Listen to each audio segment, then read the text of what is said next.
क्या किसी को भविष्यवाणी का उपहार मिल सकता है या यह कुछ खास लोगों के लिए विशिष्ट है?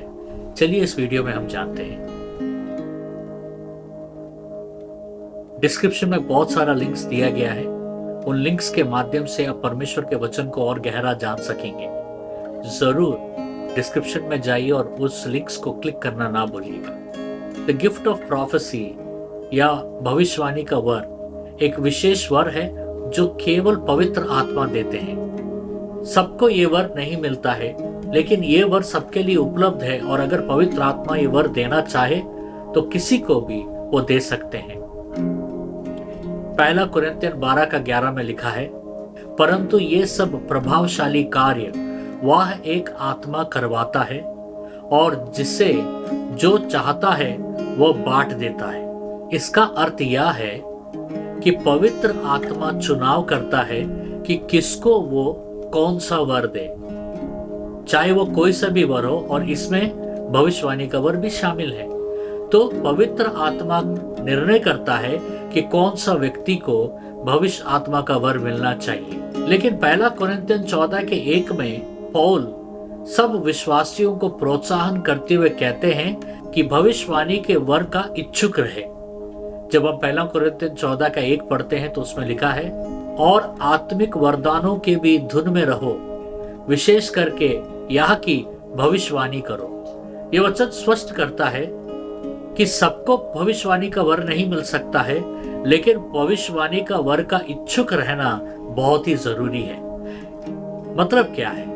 मतलब हमें परमेश्वर से प्रार्थना करना है कि परमेश्वर, अगर आप चाहे, अगर आपका इच्छा हो तो आपके पवित्र आत्मा के द्वारा मुझे भविष्यवाणी का वर प्रदान कीजिए। ये प्रार्थना निरंतर हमें करते रहना है और ये इच्छुक हमारे मन में रहना बहुत जरूरी है। तब कि सारे विश्वासियों को भविष्यवाणी का वर मिलता नहीं है।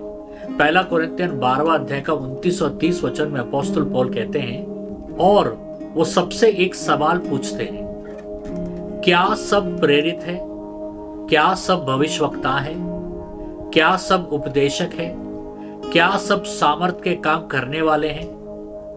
क्या सबको चंगा करने का वर मिलता है? क्या सब नाना प्रकार की भाषाएं बोलते हैं? क्या सब अनुवाद करते हैं? तो इस सवाल का जवाब है नहीं। सबको सब वर नहीं मिलता है। वर सिर्फ परमेश्वर ही चुनाव करता है कि किसको कौन सा वर मिले।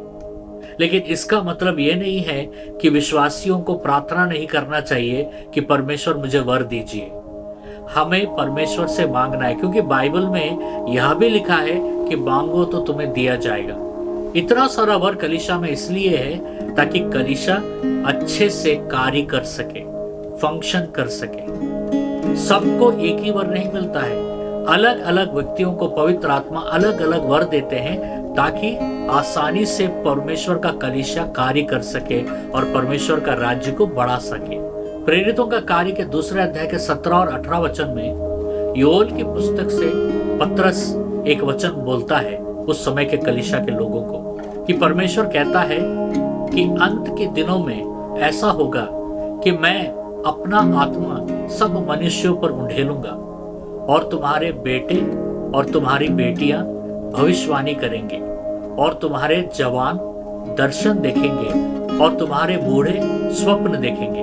वरन मैं अपने दासों और अपने दासियों पर भी उन दिनों में अपनी आत्मा में से उंडेलूंगा और वे भविष्यवाणी करेंगे। ये वचन बताता है अंत दिनों के बारे में, माने इस समय में जब हम निवास कर रहे हैं, ये इस समय के बारे में ये वचन है।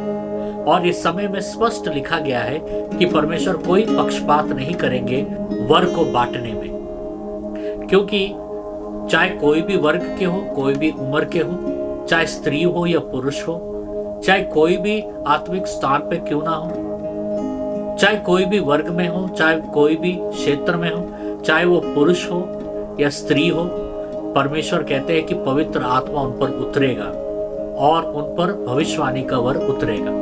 अंत में अपोस्तल पौल पहला कुरिन्थियन 14:12 में कहते हैं, इसलिए तुम भी जब आत्मिक वरदानों की धुन में हो तो ऐसा प्रयत्न करो कि तुम्हारे वरदानों की उन्नति से कलीसिया की उन्नति हो। तो सवाल ये उठता है कि भविष्यवाणी का वर क्यों चाहिए?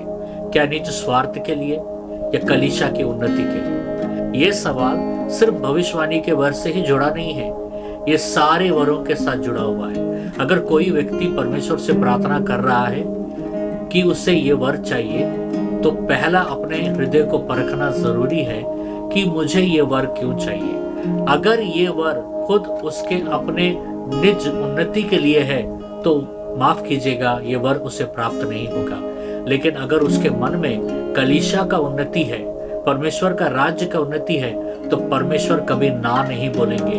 वैसे व्यक्ति को परमेश्वर एक नहीं कई वरों के साथ परमेश्वर उन्हें भर देंगे।